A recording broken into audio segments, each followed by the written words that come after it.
Okay, let's go.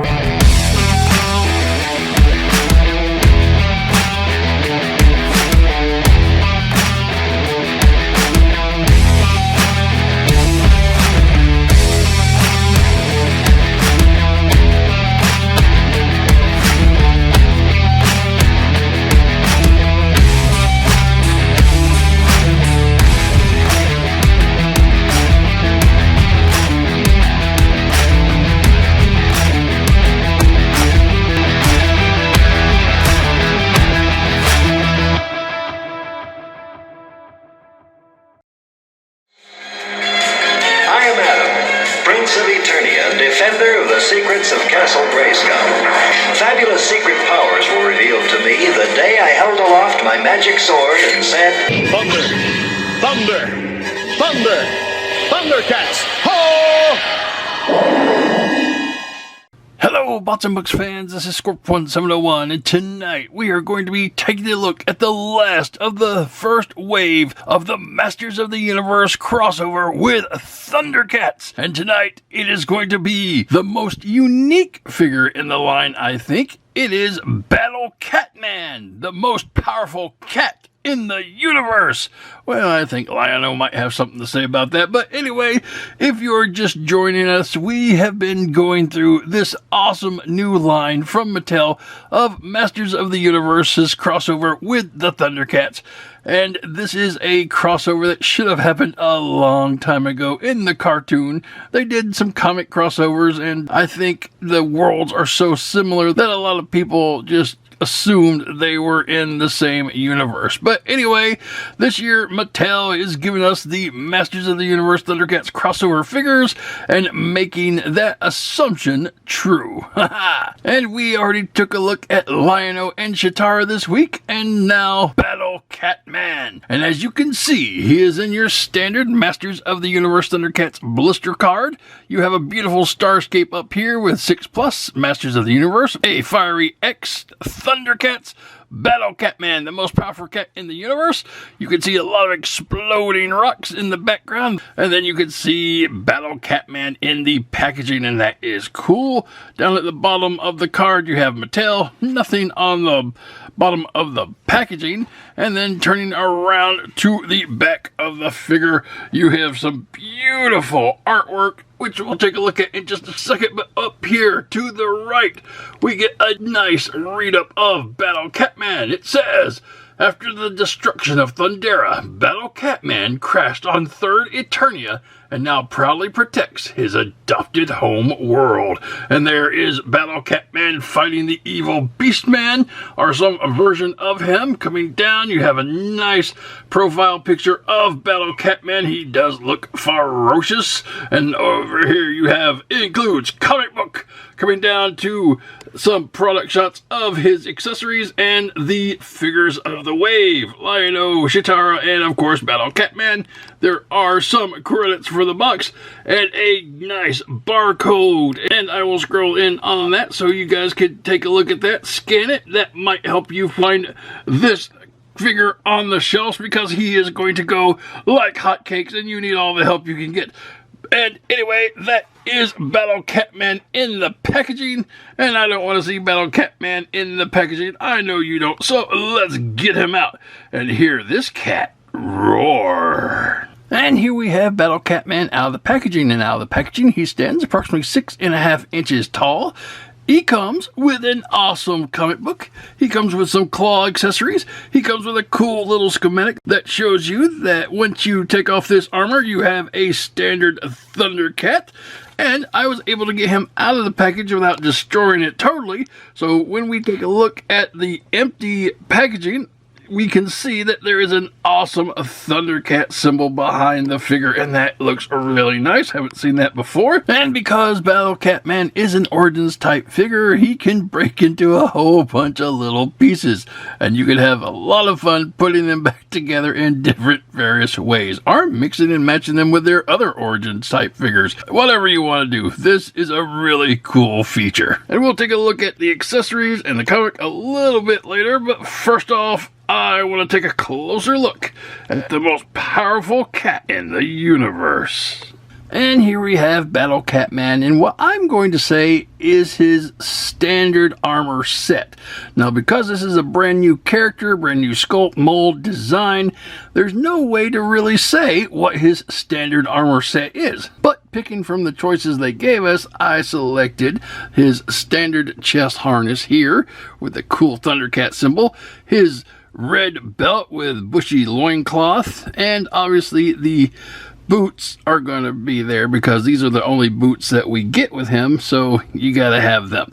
So I think this is a pretty good looking base set of armor, but it's your toy and you can put whatever armor you want on him, and that's what makes it all the more fun.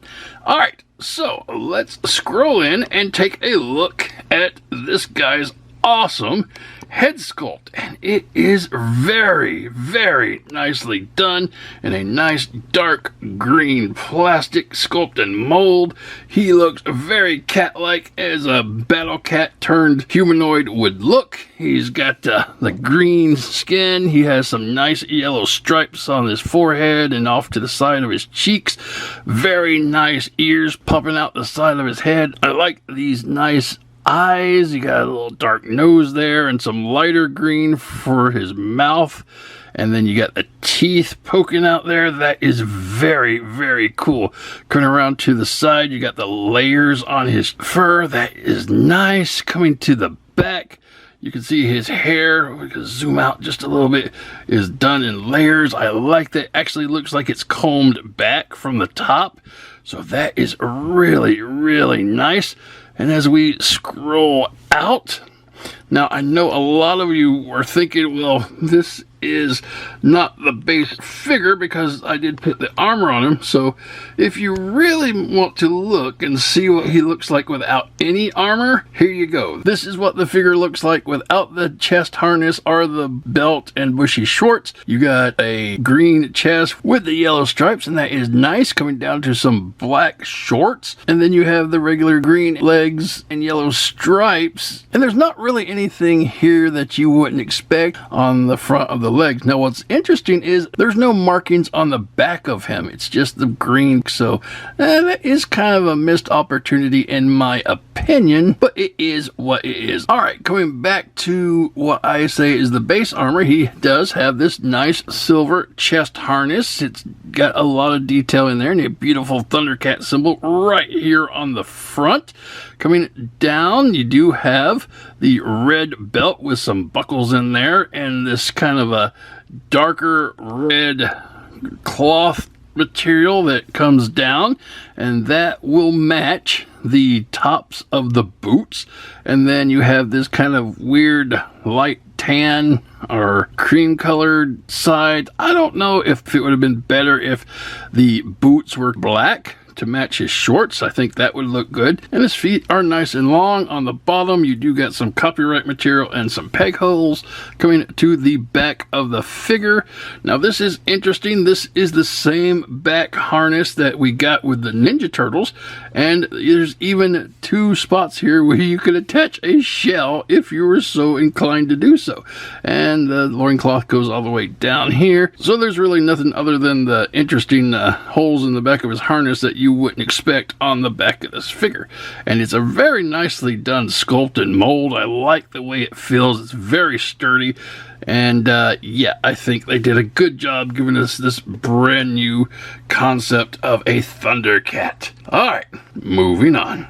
And for articulation, starting at Battle CatMan's head, head can go around 360 degrees. It can look down a little bit, it can look up a little bit, and you got a lot of wiggly waggly. So the head is really good when it comes to motion and positioning. Coming to the shoulders, shoulders can come up from the body and then back down. It can go around 360 degrees. You do not have a bicep rotation, but you do have a nice elbow bend, which gives you about 90 degrees. I like that.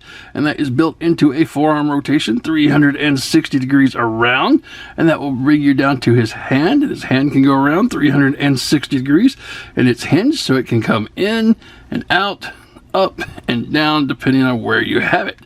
Coming to the chest, you do have 360 degree waist rotation underneath the red belt, and that will bring you down to the legs, and the legs can come up just a little bit, not too much, because they're big and bulky, and they'll hit the loincloth.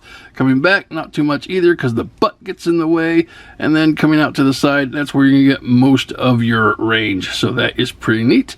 Comes to thigh rotation, maybe a click left and right, but there's not an actual cut for it, so you're just moving it on the joint, so that's okay. And that will bring you down to his knee bend, which is good, not exactly 90 degrees, but that's okay. And that is built on a lower leg rotation, 360 degrees for that. And then that will bring you down to the actual boot cut, and that will take you around 360 degrees. And finally coming to the foot, and the foot is hinged, so it can go up, and it can go down, and it could rock around the world 360 degrees. And that is pretty neat. So yeah, I like the articulation on this guy. He feels very big and beefy, so there's a lot of good stuff you can do here, a lot of ways you can move him, and it does feel like his arms are longer than your normal Masters of the Universe figure, so that may just be part of the cool new design with this guy. Alright, and that is Battle CatMan's Articulation. Moving on. And for a comparison across the multiverse, here you have Battle CatMan with the Origins Battle Cat and the Cartoon Collection Cringer. And this is a pretty cool comparison when you think that these are all supposed to be the same guy. It's just two are bestial, and the third has kind of evolved into a bipedal humanoid. And yeah, it's still pretty neat to look and see that the coloring's the same and the markings, and I like it. And full comparison with his wave mates, here you have him with Lion-O and Cheetara, and they look really good. And I can imagine that Battle CatMan was an actual Thundercat, because his design doesn't really copy another Thundercat like Tigra and Bengali's design, and he looks very unique and original. This is really cool. And again, we could throw in the Cartoon Collection He-Man, put him in here. Now I know this again isn't going to be the He-Man for this line. Gosh, let me scroll out, because there's nowhere. He-Man, you're just too big to be in the frame. Alright, we'll move Cheetara over, and we'll put He-Man next to Battle CatMan, how it's supposed to be, I guess. And Cheetara, you can go over here, stand next to Lion-O. And again, that looks really nice. I think once we get the actual He-Man for this line, it'll all look well and good. Of course, there's nothing wrong with the Cartoon Collection He-Man either. So that is really cool. Alright, and that is gonna be your comparisons. So let's get him some accessories and armor. And starting off, we're gonna need something to cover that awesome noggin of his. And taking a look at Battle CatMan's helmet. This is a really nicely done helmet, done in a nice red burgundy plastic. It's got a little bit of shine to it. I like that. Love the design. You have the eye slits going off to the side. You have some nice spikes going down the middle of the helmet. That is cool. And you got the ear holes right there, and it just slides right down onto his head, giving them a very cool armored skull. So that is neat. And now with the head covered, we will move down to these barren shoulders. And the shoulder pad armor is done in that same shiny red. It's really cool. You got some spikes coming off of the shoulder pad, and you got the straps, and you can go on. You want to have this little section on the downside of the arm so it doesn't actually go in like this, but it goes down. This is going down the side of the arm, and that's how you would put that on. And these are some really cool spiky shoulder pads, and he is starting to look really good. But let's keep going, and down to his forearms. It's time to show them a little love. And taking a look at Battle CatMan's gauntlets, they are really nicely done, again in this bright red plastic, and you can see they have some nice spikes coming off of the sides, and you can have him wear these a couple different ways. The actual packaging suggests that the spikes go out to the side, and then you have the hands come out the cuffs here at an angle, so that is really neat. But it's your toy. If you want to change it up, you can have the spikes sitting straight up if you'd like, or you can give him the Batman look and have the spikes faced down, and you can have his hands sticking up out of that way, so that would work too. But again, the official way of wear is having the spikes out to the side, so that is really, really cool. And finally, that will bring us to this kitty's claws. And taking a look at CatMan's claw weapons, these are really nicely done in that red plastic that the rest of his armor is molded in. You got 3 claws on each of the pieces, and they are interchangeable. There is no right or left, so either one can go on either hand. And how that works is if you bring in CatMan and turn him around,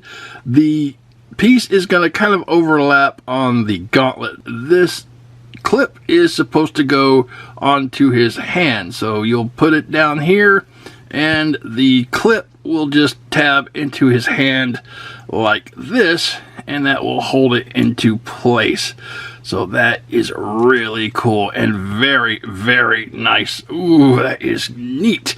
I like how they did these claws. I don't know if I would have painted the claws themselves like a silver or anything, but anyway, it looks really, really good. And here you have CatMan all armored up with his claws, and this is a very cool looking figure and design character. I love the way this guy looks. This is definitely how Cat would look if he was humanoid. He's got the armor, the spikes. Oh my goodness, this looks neat. Alright, moving on. And for comparison, now that we have CatMan all armored up, we can see the similarities between him and the original Cat. Now, you're comparing a mount to a humanoid, but you can see there are some similarities in the armor, like the coloring and the spikes and horns coming out the helmets, and in this case of the mount, the back as opposed to the shoulders, and that looks really, really neat comparing the two. And if they ever did meet, because, you know, CatMan is of an alternate world, and they decided that they wanted to, you know, get together. I don't know if this puts a different meaning to the "don't ride yourself too hard" saying, but that looks pretty neat. I do think CatMan is a bit large for Cat, but yeah, that is a neat little look. And I think that's pretty cool. All right. And for comparison here, CatMan is with the turtles, and this looks really neat. We are going wild with these comparisons.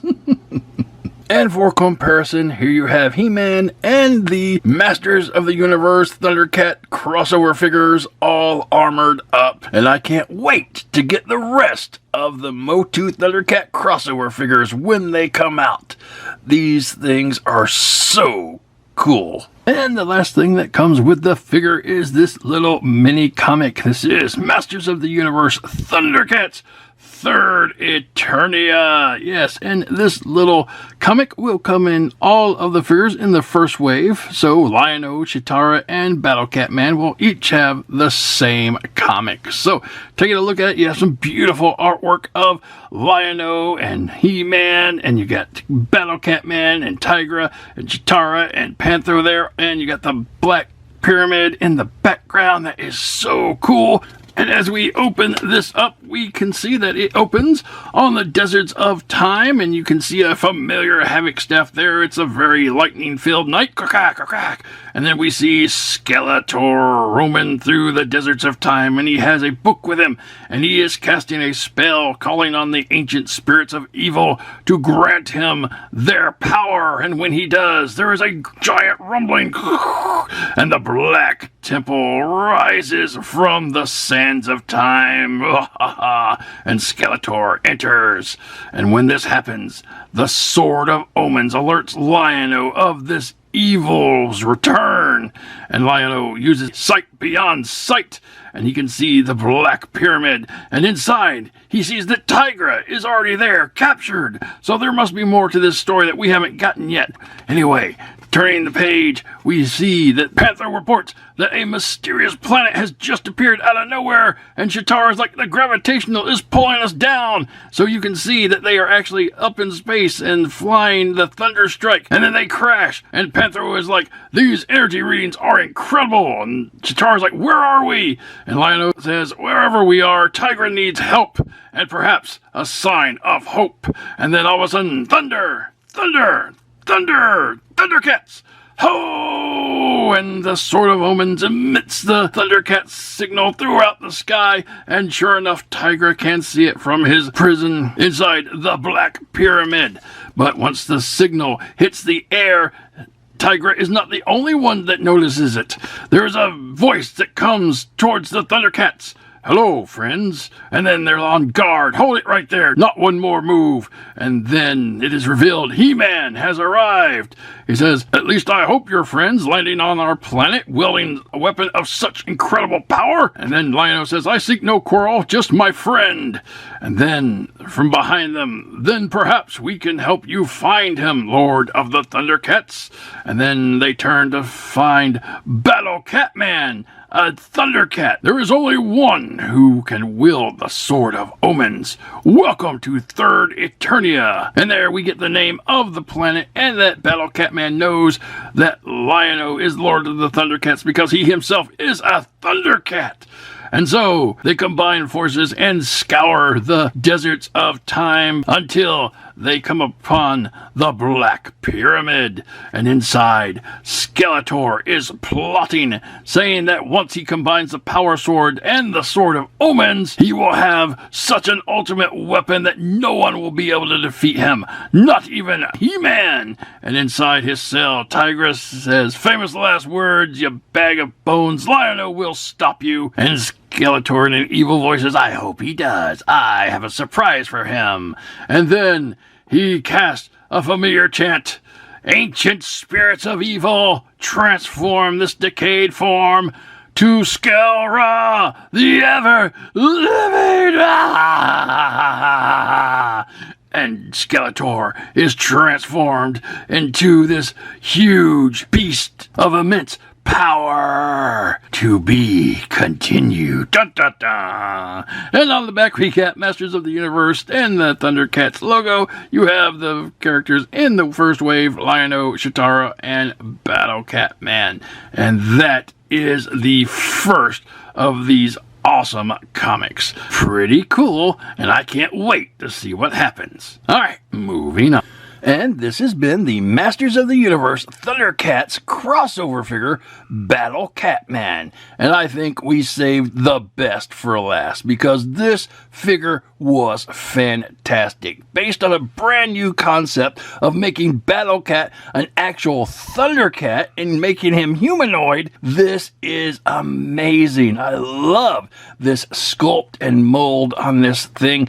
It looks like what you would expect if Battle Cat was an actual Thundercat, and it does it in a way that doesn't copy any of the other Thundercats motifs, but still manages to fit into the design of Thundercats and Masters of the Universe. This was a great figure that amalgamates both series, and he is just, again, fantastic. I love the paint on this guy, the bright greens, the light greens, the yellow. I love that. They could have put some stripes on his back. I know you wouldn't see it, and I guess that's a good way to save money, but still, the whole back being completely just empty was kind of, again, a missed opportunity. I mean, they did color some straps onto Cheetara's back after all, but anyway, this is what they gave us. The articulation on this figure was very smooth, and you could do a lot with it. I think they even molded the arms a little bigger than your normal figure to give it a better articulation. I guess they had to, because they had so much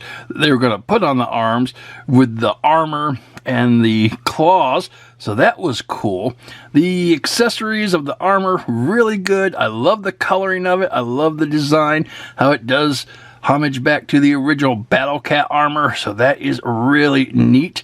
I think the boots were a strange color. I think they should have been that like burgundy or dark brown and black. That would have matched his shorts and had a continued color throughout, but right now you just have that odd coloring for the upper boots. It's just a weird little nitpick for me. And then you have the comic book, which sets up a lot of cool mysteries of what is Skeletor doing and how did he get Tiger and where is the real Mumra, if that's going to be a thing. And those are all things that can be explored in the next wave of these awesome figures, which I hope to get by the end of the year. And I also hope to get Skelra.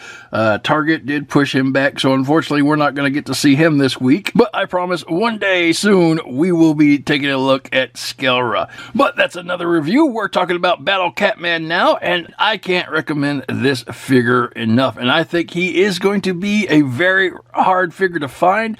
I think because he is one of the more original figures, he is going to be the one to go. So if you are looking for him, you might be able to find him on the shelves right now, and he will go anywhere between $20 to $25 depending on where you pick him up.